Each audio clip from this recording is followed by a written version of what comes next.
Ontem a festa que a torcida fez desnorteou os jogadores do Palmeiras. Eles sentiram realmente a pressão. Não tenho nenhuma dúvida. O melhor em campo do Corinthians ontem, isso é informação, tá? Do podcast Mão. Informação nossa.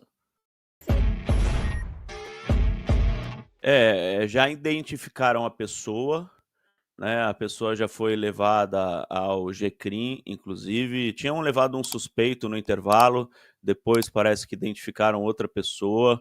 Não foi só a cabeça de porco, é lógico que a cabeça de porco vai dar uma punição pesada ao Corinthians. Não sei se esse ano ainda o Corinthians vai ter que jogar de portões fechados, o que atrapalha esportivamente o clube e atrapalha financeiramente o clube, tá? Não sei se esse ano ainda ou se o ano que vem, mas com certeza haverá punição. Só que a punição não será só por essa cabeça de porco. Durante todo o jogo, atiraram objetos no chão. É derby, é clássico, toda provocação ajuda, toda provocação é válida, mas dá punição. Então é uma escolha que o torcedor faz. Você taca garrafa, taca copo, taca não sei o que, taca não sei o que lá, você vai ser punido, né? Então, se o pessoal acha que isso vale para provocar o rival e para vencer, se isso ajuda a vencer, se a cabeça de porco ajuda a vencer e vale jogar, sei lá, de 3, 4 jogos com portão fechado, sem o torcedor poder ir, beleza, é uma escolha. Às vezes o torcedor que não queria a cabeça de porco também não vai poder ir no estádio, né? Porque um paga pelo outro. Se o que jogou acha que é legal e que isso ajudou na vitória, porque os jogadores do Palmeiras, vou falar real, eles sentiram. Eu estava falando com a minha mulher hoje de manhã. Eu sempre converso sobre futebol com ela, porque é a pessoa com quem eu tenho que conversar, fora vocês aqui. Aqui também, aqui em casa também, a mesma coisa. E minha mulher é palmeirense. Antes eu ligava pro meu pai, aí meu pai faleceu, eu não tenho mais para quem falar, sabe? Então eu fico conversando com a minha mulher, que não gosta tanto assim de futebol, mas é obrigada a ficar ouvindo. Daí eu falei para ela, os jogadores do Palmeiras são experientes, acostumados a ganhar título, acostumados a jogar em alçapões, mas o que a torcida do Corinthians fez ontem deixou os caras desnorteados. E eu não estou falando aqui para agradar o público da live do Belo, não, porque vocês sabem que eu falo a verdade, até às vezes contra o que o senso comum acha e a galera fica brava comigo. Ontem a festa que a torcida fez desnorteou os jogadores do Palmeiras. Eles sentiram realmente a pressão. E a pressão inclui também os objetos jogados e a cabeça de porco, né? Então tem esse lado mais festivo, tem esse lado mais roots, digamos assim, né? O lado mais raiz do futebol. Mas se fosse em 1960, não aconteceria nada, né? Todo mundo, pô, que legal, que bacana, tal. Mas hoje vai render punição, óbvio que vai render punição. Então é aquele negócio, quem acha que vale a pena para a vitória, legal. Quem acha que, pô, queria ir no jogo seguinte, não vou poder ir por causa do cara que jogou, né, um paga pelo outro, não tem o que fazer, não tem o que falar sobre isso mais. Aconteceu, não tem como voltar atrás. E repito, não foi só a cabeça de porco, foram vários objetos jogados durante todo o jogo. Nos escanteios que o Rafael Veiga ia cobrar, caía um monte de coisa em cima dele. E vai tudo para a súmula do árbitro. Acho que foi você, né, Soncini, ou o Samuca, que perguntou se eu já tinha a informação, se tinha ido para a súmula do árbitro. Vai para a súmula, porque ele pegou as canetas. Ele pegou a caneta, as garrafas, ele pegou os copos, ele pegou tudo. Olha aí a súmula. Leia aí, Samuca. Vamos lá, aqui já foi informado tanto o caso do porco quanto os outros objetos. Trecho da súmula relatado aí por Wilton Pereira Sampaio. Informo que aos 28 minutos do primeiro tempo de jogo, quando a partida se encontrava paralisada para a cobrança de um tiro de canto a favor da equipe do Palmeiras, foi arremessada uma cabeça de animal, entre parênteses, porco, em direção ao campo de jogo, caindo sobre a linha de meta e logo retirada com um chute pelo atleta Yuri Alberto.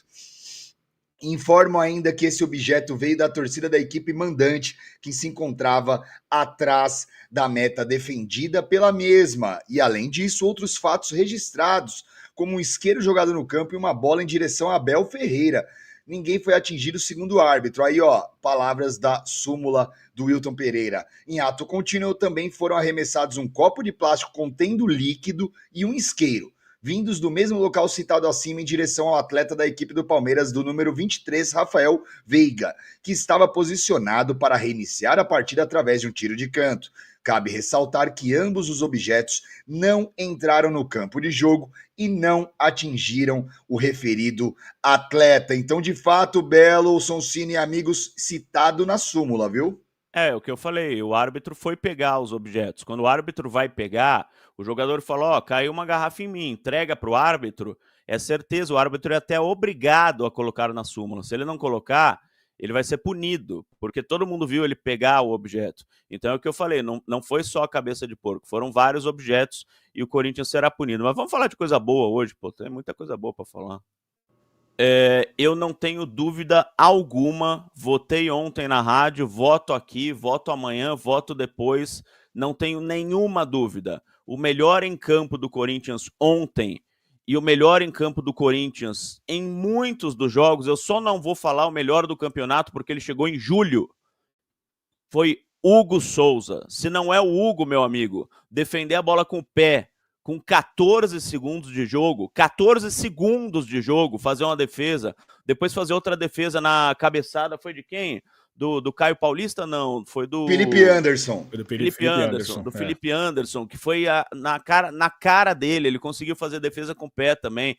O próprio Ramon Dias, na entrevista coletiva, falou que se não fosse o Hugo Souza, durante 3 vezes...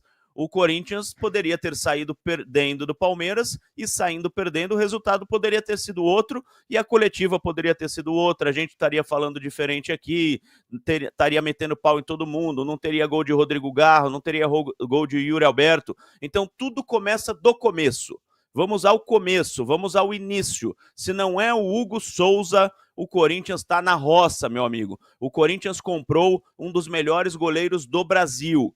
E para quem não viu a entrevista do Hugo Souza, a entrevista na Zona Mista, no final da entrevista ele falou assim, ó, foi muito engraçado. Ele falou, já tá terminando a entrevista? É a última, então deixa eu falar. Dorival, tá vendo jogos aqui, Dorival? O próprio Hugo Souza falou isso, pensando em brincando, claro, mas pensando em seleção. E tá merecendo seleção, porque, por exemplo, se você for ver hoje, ele é muito mais goleiro que o Everton.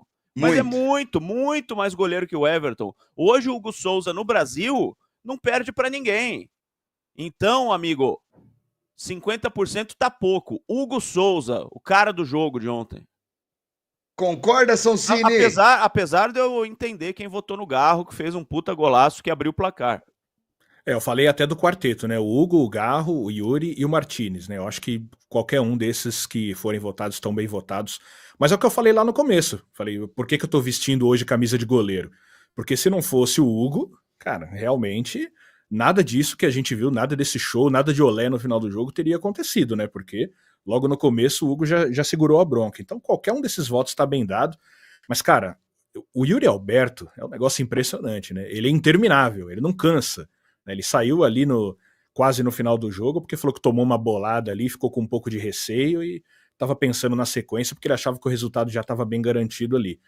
Qualquer um dos votos está bem votado, mas, cara, eu vou com a coerência de quem começou o programa aqui hoje, falando que se não fosse o Hugo, nada disso teria acontecido. Concordo 100% com o Belo, é o Hugo mesmo. Para dar um voto mesmo é o Hugo. Mas vale qualquer um dos outros votos aí, tá bem votado. Menção honrosa eu queria dar ao Memphis Depay, que jogou a 4ª partida seguida, sendo que ele não aguentava jogar 4 partidas seguidas. Ele tá no sacrifício, porque ele tá sabendo que ele precisa ajudar a equipe, que ele foi contratado por isso, que ele ganha muito para isso, e que essa é a responsabilidade dele. Ontem ele foi até o limite do limite do limite, ele foi até cair no chão. Tava se arrastando, né? Então eu quero dar menção honrosa ao Memphis Depay, que não jogou tanta bola assim ontem, não foi dos melhores em campo, mas o que esse cara tá, você contrata um astro internacional, você fica com aquele receio, né? O cara vem aqui só para as baladas, ele vem pelas brasileiras, as brasileiras, né? O cara vai ficar nas festinhas. Pô, o cara tá se arrastando em campo quando não pode jogar, marcando, correndo. O que o Memphis Depay se dedicou ontem, e ele falou que sabia o que era um derby, que sabia o que era um Corinthians e Palmeiras, e com certeza ele sabia, porque ele é um cara inteligente. Eu falei isso ontem, né?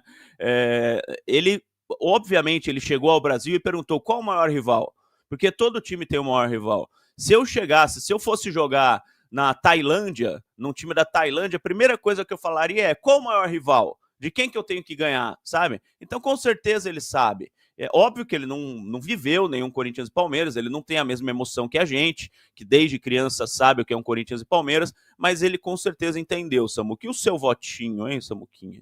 Olha, como vocês muito bem disseram, qualquer um desses votos seriam muito bem votados, né? O Yuri Alberto pela raça infinita, o Rodrigo Garro pela redenção, né? De ter vivido o inferno e o céu em menos de uma semana, de pipoqueiro pra ídolo, camisa 10, monstro sagrado. Só que eu não vou votar diferente de vocês não, cara. O Hugo Souza, ele garantiu a permanência do empate no 0-0 com apenas 15 segundos de jogo. O Alex Santana, vamos falar baixo pro Alex Santana não acordar, gente. Começo do jogo ele tava dormindo. O Alex Santana deu aquela dormida e o Flaco já quase faz. Na sequência, cabeçada do Felipe Anderson. E quando o time fez 2-0 no começo da segunda etapa, o treinador dos caras colocou o Dudu.